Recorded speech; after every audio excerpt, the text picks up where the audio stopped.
ایک قافلہ جو آیا آپ نے جہاں بھیجا تھا مجاہدین کو، وہ واپس آیا، اور آنے کے بعد آپ کے پاس جب پہنچا امیر المومنین عمر فاروق رضی اللہ عنہ کے پاس، تو آپ نے، اب یہاں لوگ کہہ رہے حضور آپ نے آواز دی تھی، انہوں نے کہا حضور آپ کی آواز ہم نے وہاں سنی تھی، آپ نے کہا یہ سب رہنے دو، پہلے یہ بتاؤ کہ اس مجاہدین سپہ سالار کا جس کا انتقال ہو گیا کیسے ہوا؟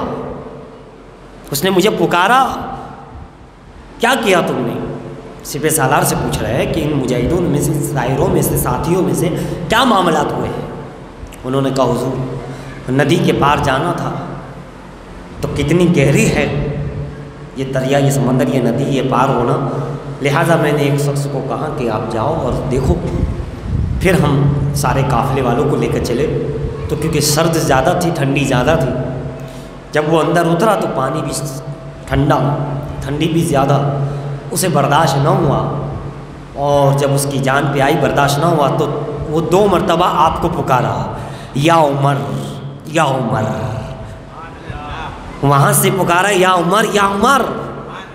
تب لوگوں کو معلوم پڑا کہ آپ نے یہاں سے کہا لبیک لبیک میں حاضر ہوں، نہیں مگر جب تک معاملہ بنے، بچایا جائے، نکالا جائے، تب تک تو اس کی روح نکل گئی اور وہ انتقال کر گیا۔ آپ نے سپہ سالار کو برابر جاڑا، اچھی طریقے سے اس کی کلاس ہوئی کہ تمہیں نہیں معلوم ایک مسلمان کو اس طریقے سے اس کی حد سے زیادہ اس سے کام لینا، یہ کرنا، آئندہ کبھی ایسا نہ کیا جائے، اور اس خون کا بدلہ، اس کا بدلہ اپنے مال سے تم ان کے وارثوں کو ادا کرو گے، اور کبھی ایسا نہ کرنا کہ کسی کے اوپر اس کی قوت سے زیادہ، اس کی طاقت سے زیادہ کوئی کام یا کوئی چیز ادا کرنا۔ اس بات کا آپ نے فرمایا تاکید رکھی جائے۔ تب لوگوں کو معلوم ہوا کہ آپ نے یہیں سے لبیک کیوں پکارا تھا۔ وہاں ڈوبنے والا کہہ رہا یا عمر، کیا ہوا؟ وہاں سے پکارا، یہاں سے انہوں نے سنا بھی، سننے کے بعد دیکھا بھی، دیکھنے کے بعد جانا بھی کہ کیا ہو رہا ہے، اور جاننے کے بعد واپس اسے جواب بھی دیا، اس کی دستگیری بھی کر رہے ہیں، لیکن اتنے میں اس کی جو موت لکھی تھی تقدیر الہی میں وہ واقع ہو گئی۔ دیکھ بھی رہے، سن بھی رہے، دیکھ بھی رہے، مسئلے کو سمجھ بھی رہے ہیں کیا معاملہ ہو رہا، اور اس کا جواب بھی دے رہے ہیں۔ اب اندازہ لگاتے چلے جائیں میرے عزیزوں، اللہ والے کہیں شاہ ولایت، کہیں باعزد بستامی رحمۃ اللہ، کہیں فاروق اعظم رضی اللہ، کہیں یہ اصحاب تابعین، تبع تابعین، اللہ اللہ کیا معاملات ہیں، کیا حالات ہیں، کیا ان کے درجات و کمالات ہیں، اللہ اکبر کبیرہ۔ آپ اندازہ لگاتے چلے جائیں میرے عزیزوں، مولانا جلال الدین رومی سبحان اللہ رحمۃ اللہ تعالی، اور آپ نے کئی واقعات لکھے، کئی واقعات لکھے، لیکن آپ خود اس مقام پہ تھے۔ بڑا قلعہ ہے، قلعے کے دروازے پہ آپ کو کھڑا کر دیا گیا، لوگ جانتے نہیں، ابھی مشہور نہیں ہو، قلعے کے دروازے پہ آپ کھڑے ہیں، دشمن آئے، بڑے بڑے ہتھیار لے کر کے آئے، بڑے تیر لے کر کے آئے، رات کا سمے ہے، رات کا وقت ہے، لوٹنے والے آئے، آپ اس گیٹ پر کھڑے ہیں، ابھی لوگوں کو معلوم نہیں، مشہور نہیں ہوئے، ابھی نوجوانی کا شروع کا عالم ہو سکتا ہے، لہٰذا پہلے تو دور سے جب یہ آئے لوٹنے والے، یہ حملہ کرنے والے اس قلعے کے اوپر، تو دیکھا کہ کوئی چند پہرے دار کھڑے ہیں، پہرے دار کھڑے ہیں، اس میں حضرت بھی تھے مولانا جلال الدین رومی رحمۃ اللہ علیہ، جو دوسرے تھے، دوسرے حضرات جو کھڑے تھے، ان پہ تو تیر برسا کر کے ادھر ادھر سے معاملہ کر کر کے اس گیٹ تک پہنچ گئے، آخری گیٹ تک پہنچ گئے جہاں سرکار حضرت کھڑے تھے۔ جب دیکھا کہ یہ دور سے وار کرتے ہیں تو کہا کوئی بات نہیں، ہم نور سے وار کریں گے، تم دور سے کرو، ہم نور سے کرتے ہیں۔ جیسے ہی وہ آئے انہوں نے چاہا کہ ان پہ بھی حملہ کیا جائے، اسے بھی ختم کر دیا جائے، اور پھر دروازے پہ حملہ کیا جائے، قلعے کے دروازے کو توڑا جائے، کھولا جائے، جو بھی ہو۔ اس سے پہلے کہ وہ ہتھیار چلائیں، آپ نے اپنے وہ نورانی آنکھیں، وہ روحانی آنکھیں، اللہ اکبر، جن کے رتبے ہے سوا ان کو سوا مشکل ہے، اللہ اکبر، کیا شان ہے، ولایت ہے، شاہ ولایت، حضرات کی معاملات تو آپ دیکھو، اللہ اللہ، آپ نے کہا کہ کوئی بات نہیں، تم وہاں سے چھوڑو، تم تیر آزماؤ، ہم نظر آزمائیں، ذرا تم بھیجو پھر ہم دیکھتے ہیں۔ جیسے انہوں نے تیر برسایا، آپ نے نورانی آنکھوں سے ایک نظر کی، تیر جو آ رہا ہے آپ کے نور سے ٹکرا کر کے واپس چلا جا رہا ہے، ٹکرا کر کے واپس چلا جا رہا ہے۔ یہ سارے واقعات حدیث بتا رہی ہے اللہ کا ولی اپنی آنکھ سے نہیں خدا کے نور سے دیکھتا ہے، خدا ان کی آنکھ بن جاتا ہے، خدا ان کی زبان بن جاتا ہے، ان کی زبان سے جو نکلتا ہے، زبان ان کی ہوتی ہے بولنا قدرت الہی کا ہوتا ہے، ہاتھ ان کا ہوتا ہے دور ہی سے نظروں سے، وہاں کسی اور سے حملہ ہو رہا ہے، یہاں صرف نظر کافی ہے۔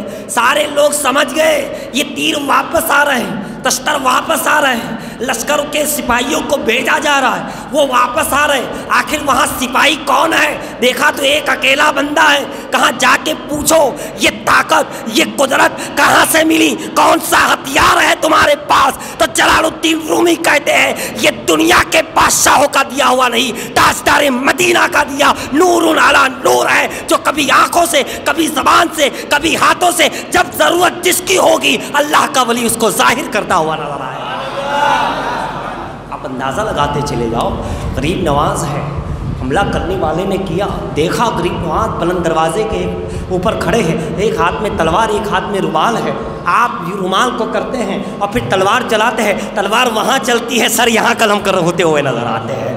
اللہ کا ولی جب اللہ والا بن جاتا ہے، اس مقام پر آتا ہے، پھر وہ بندہ نہیں، اس بندے میں خدا کی قدرت کے کرشمے ظاہر ہوتے ہیں۔ اور آج بھی تاریخ شاہد ہے، آپ کئی مزارات پہ جا کر دیکھ لیجئے، کئی مقامات پر زندہ کرامتیں موجود ہیں، زندہ وہ جاوید کرامتیں موجود ہیں۔ آپ اندازہ لگاتے چلے جائیں کہ کس انداز سے اگر میں اولیاء اکرام اور اصحاب رسول کے واقعات اور اہل بیت اطہار کے واقعات کی گفتگو کروں تو کس انداز سے انہوں نے کس انداز سے جو ہے یہ ساری چیزوں کو اپنایا ہے اور کس انداز سے دنیا والوں کو بتایا ہے۔ وقتاً فوقتاً کبھی غوث اعظم رضی اللہ تعالیٰ اپنی خراموں کو اٹھا کر خراموں کو حکم دیتے ہیں تو پہنچ جاتی ہے اور وہاں پہ دستگیری کرتی ہے، کبھی جو ہے حضور غوث پاک خراموں کو بھیجتے ہیں، خرامیں یعنی جوتیاں مبارک کو بھیجتے ہیں، اور کبھی جو ہے یہ اللہ کے ولی اسی انداز سے جو ہے اپنی اپنی اشیاء سے، اپنی اپنی چیزوں سے اس انداز سے کام لیتے ہوئے نظر آتے ہیں۔ لیکن قربان جاؤ کیا مقام ہے، کیا مرتبہ ہے، لیکن پھر خدا کی بارگاہ میں آتے ہیں، رسول کی بارگاہ میں آتے ہیں تو ہاتھ جوڑ کر کے، ہاتھ اٹھا کر کے اپنی معافی بھی مانگ رہے ہیں اور دعائیں بھی کر رہے ہیں، یعنی وہ بندگی کا ایک تقاضا ہے، یعنی وہ امت ہونے کا ایک تقاضا ہے، وہ اپنے آپ کو اس بارگاہ میں پیش کرنے کا ایک انداز ہے کہ بزرگوں کی بارگاہ میں، اللہ کے ولیوں کی بارگاہ میں کس انداز سے اپنے آپ کو پیش کیا جاتا ہے۔ حضرات گرامی، کس انداز سے ان اللہ والوں نے اپنی اس نورانی زندگی کو نورانی بنا دیا، انسان کی پیدائش کا جو حاصل ہے اسے حاصل کر لیا۔ آپ اندازہ لگاتے چلے جائیں عزیزان ملت اسلامیہ، ذرا سا آپ دیکھو اولیاء اکرام کے واقعات بے شمار ہیں، تابعین طب تابعین کے واقعات ہزاروں ہیں، اور پھر نیک خواتین پر آپ آئیے تو ایسی ایسی خواتین اللہ کی ولیہ بھی گزری ہے، اللہ کی نیک بندی بھی گزری ہے، صالحات بھی ایسے ہیں کہ واللہ العظیم اگر اس پر ایک نظر ڈالی جائے تو ایک جو ہے وقت چاہیے۔ آپ اندازہ لگاتے چلے جائیں ان بزرگان دین رحمہم اللہ کے ساتھ ہماری زندگی کے اندر اور ان کی زندگی میں فرق کیا تھا۔ فرق یہ ہے ہم اپنے لیے جیتے ہیں، وہ خدا کے لیے جیا کرتے تھے، ہم اپنی زندگی میں اپنی خواہش پہ عمل کرتے ہیں، وہ خدا کی مرضی پہ چلا کرتے تھے۔ وہ رسول اللہ کی اطاعت میں من یطیع الرسول فقط اطاع اللہ، جس نے رسول کی اطاعت کی اس نے خدا کی اطاعت کی، جس نے رسول کی فرما برداری کی اس نے خدا کی فرما برداری کی۔ جناب حضرت امام شافعی رضی اللہ عنہ، امام شافعی کے دور میں ایک مسئلہ پیش آ گیا۔ مسئلہ یہ تھا کہ ایک خاتون کو، نیک صالحہ کو، نیک بندی کو غسل دینے کا سال آئی، اس نے غسل دیتے ہوئے خیال کر لیا۔ کیا خیال کیا؟ میت کا جو غسل ہوتا ہے وہ دیتے ہوئے اس نے خیال کیا۔ کیا خیال کیا؟ کہ یہ تو بدکار تھی، یہ تو نیک نہیں تھی۔ ایسا خیال آتے ہی جب وہ غسل دے رہی تھی، آپ اس کا ہاتھ اس میت نیک خاتون کے اوپر چپک گیا، جسم سے چپک گیا، پھر اس کو الگ کرنا چاہا، نہیں الگ پائے۔ لوگ اور بھی جو خواتین تھیں انہوں نے الگ کرنا چاہا، نہیں ہوا۔ آخر میں یہ ہوا، آپس میں یہ ہوا، کیسا کیا جائے، اس کا ہاتھ کاٹ کر کے اس کو ساتھ ہی میں مدفن کیا جائے۔ تو اس کے خاندان والے نے کہا نہیں، ایسا نہیں ہو سکتا، ہم اس کا ہاتھ کاٹنے نہیں دیں گے۔ تو پھر کہا مسئلہ کیا کیا جائے، کیسے کیا جائے، ایک زندہ ہے ایک مردہ ہے، مدفن کرنا ہے اور ہاتھ چپک گیا ہے، الگ نہیں ہو رہا ہے جسم سے، آخر کیا کیا جائے۔ کسی نے کچھ کہا، کسی نے کہا ہاتھ کاٹا جائے، کسی نے کہا یہ کیا جائے، کسی نے کہا کہ مردے کا جسم اتنا کاٹ لیا جائے۔ کہا مردے کو تکلیف دینا یہ ہمارے اندر نہیں ہے، مردے کو ہم سے زیادہ تکلیف ہوتی ہے، اس کو راحت کا پورا انتظام کیا جاتا ہے، اور پھر کاٹنے کی بات تو بہت دور کی بات ہے، تو ایسا نہیں ہوگا۔ آخر مسئلہ پہنچا امام شافعی کی بارگاہ میں۔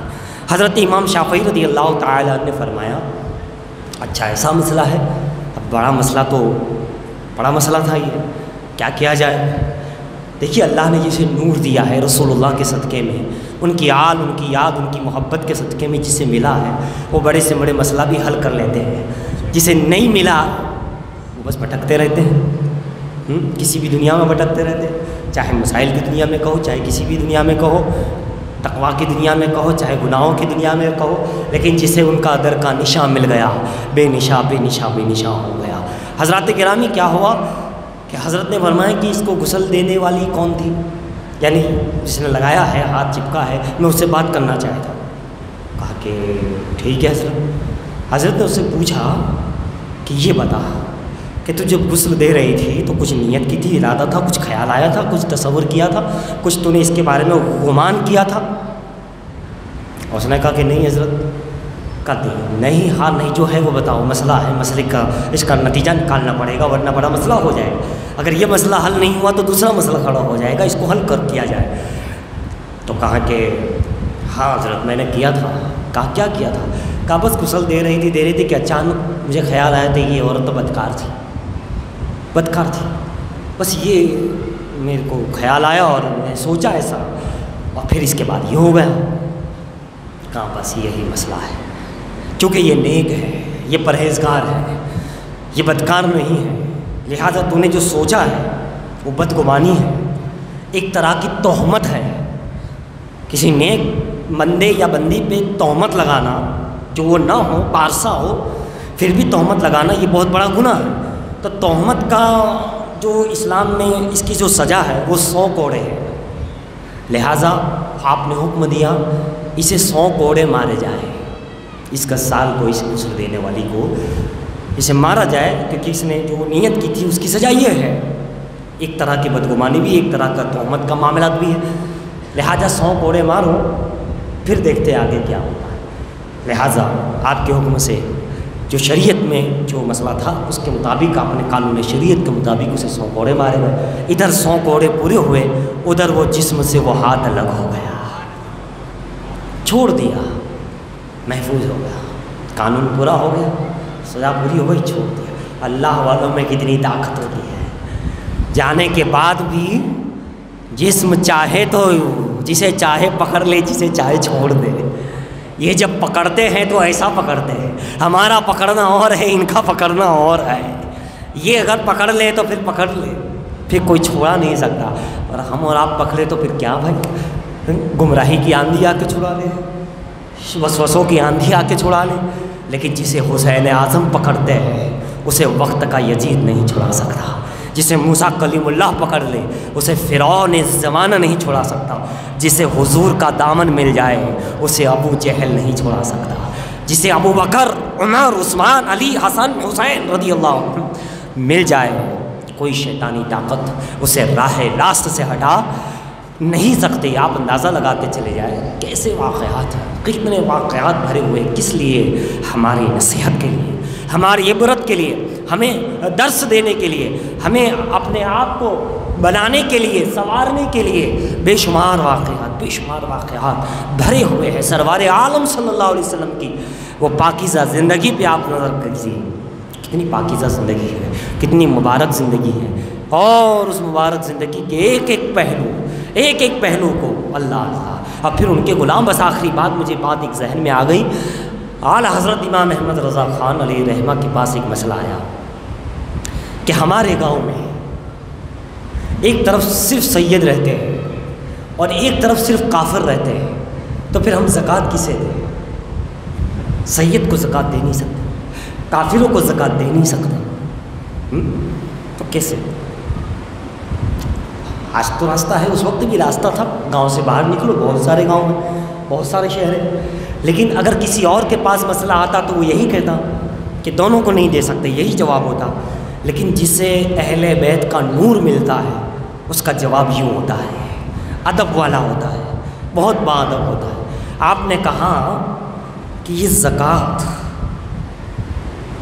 کافر اس کے لائق نہیں ہے، اس پیسوں کے لائق نہیں، اور یہ پیسہ سید کے لائق نہیں ہے، یہ اسے دے، یہ اس کے لائق نہیں ہے، یہ کافر ہے، اور یہ وہ ہے کہ اس پاک کو دے نہیں سکتے۔ ادب کا تقاضا کتنا پیارا رہا، محبت کا تقاضا کتنا مقدس رہا، جس میں یہ نور آ جاتا ہے، وہ یوں ادب کے انداز میں، ادب اور احترام کے لب و لہجے میں گفتگو کیا کرتا ہے۔ بہرحال اللہ تعالی ہمیں آپ کو ان نورانی ہستیوں کے مقدس سیرت پاک پر عمل کرنے کی توفیق عطا فرما دے، آمین۔